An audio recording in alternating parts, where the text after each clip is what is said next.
दिलीप जायसवाल को अपने ही सरकार से सही ये भी जांच कराना चाहिए कि जिस कॉलेज को कब्जा करके बैठे हुए हैं, सिखों के माइनॉरिटी स्टेटस का एकमात्र मेडिकल कॉलेज है बिहार में, और वह उसी कॉलेज में कभी क्लर्क हुआ करते थे। उस कॉलेज में जो उसको बनाने वाले थे सरदार करतार सिंह जी, उनकी संदिग्ध अवस्था में मृत्यु हुई है और ये साहब आज उस कॉलेज को कब्जा करके बैठे हैं। अब दिलीप जायसवाल पहले बताएं कि जिस कॉलेज के तुम मालिक बन के बैठे हुए हो उस कॉलेज पर कब्जा कैसे किए हो ये बताओ, और ये बताओ कि पिछले 25-30 साल में उस कॉलेज से बिहार के कितने नेताओं के बच्चों ने मेडिकल की डिग्री हासिल की है। इस आदमी का पूरा राजनीतिक कैरियर, ये गलत जगह इन्होंने बटन दबा दिया है। ये समझ रहे हैं कि हमको डरा देंगे। मेरे भाई, अब आप अभी 2-3 दिन के बाद मैं डिटेल प्रेस कॉन्फ्रेंस करने वाला हूं इस कॉलेज की, इनकी यात्रा पर, कि ये कैसे उस कॉलेज के मैनेजमेंट कमेटी में घुसे, अपने बहू को जो सिख है उसको उसका इंचार्ज बना दिया है। भाई, उस कॉलेज का मालिक कोई सिख ही हो सकता है। और पिछले 25-30 साल में सरकार चाहे जिस किसी की भी रही, यहाँ बहुत सारे युवा हैं, मेडिकल में आपके बच्चों का एडमिशन होने के लिए आपको 4 बार 5 बार टेस्ट देना पड़ता है।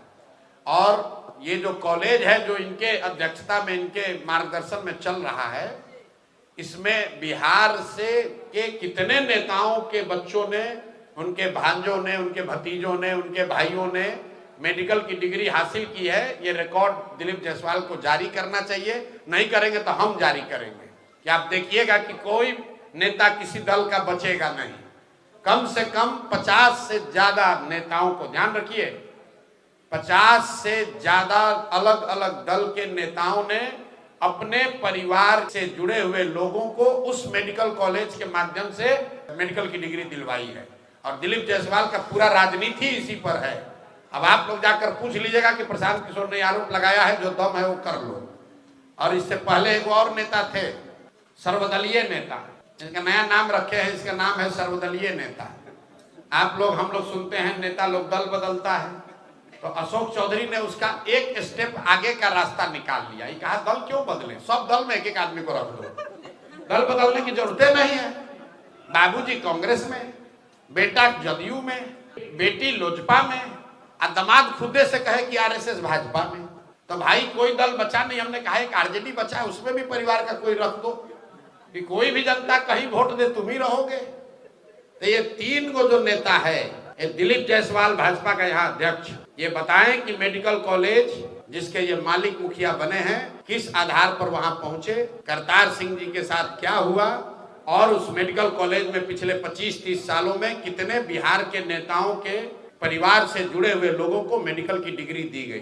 दूसरा, ये सर्वदलीय नेता अशोक चौधरी, ऑलरेडी मैंने कहा है, पूरा बिहार जानता है कि इन्होंने टिकट खरीदा है, ये मानहानि का मुकदमा किए हैं, तो यहाँ से लेकर सुप्रीम कोर्ट तक लड़ाएंगे। आजकल भागे भागे फिर रहे हैं। और तीसरा एक है मंगल पांडे, जिनके कालखंड में पूरे बिहार में स्वास्थ्य व्यवस्था में खाली अमंगल ही हो रहा है।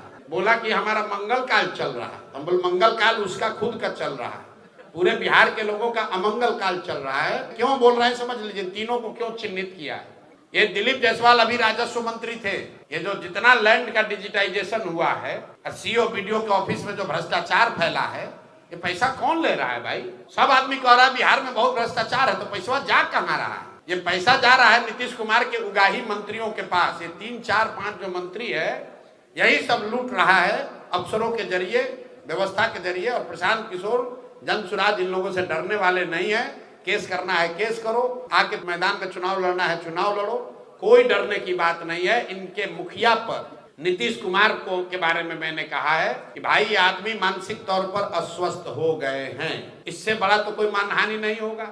हम कह रहे हैं कि मानसिक तौर पर आप स्वस्थ नहीं है, भैया आपको तो पहले जाकर हम पर मानहानि करना चाहिए, केस करना चाहिए कि प्रशांत किशोर गलत बोल रहे हैं, नीतीश कुमार मानसिक तौर पर स्वस्थ है, प्रशांत किशोर गलत इल्जाम लगा रहे हैं। हम आपको कह रहे हैं कि बिल्कुल दावे के साथ कह रहे हैं कि नीतीश कुमार मानसिक तौर पर स्वस्थ नहीं है। अगर हम बात गलत कह रहे हैं तो किसी मेडिकल बोर्ड को बैठाकर जांच करा लीजिए। अगर उससे भी नहीं भरोसा है तो थाने में केस कर दो, उससे भी नहीं भरोसा है तो जाकर कोर्ट में केस कर दो। हम डरने वाले नहीं हैं, सत्य को कोई डरने की जरूरत नहीं है। इनका पोल खुलने ही वाला है और जनता रोज देख रही है। इन लोग का आखिरी समय आ गया है राजनीतिक तौर पर, अब इनका किनारा करने का टाइम हो गया है।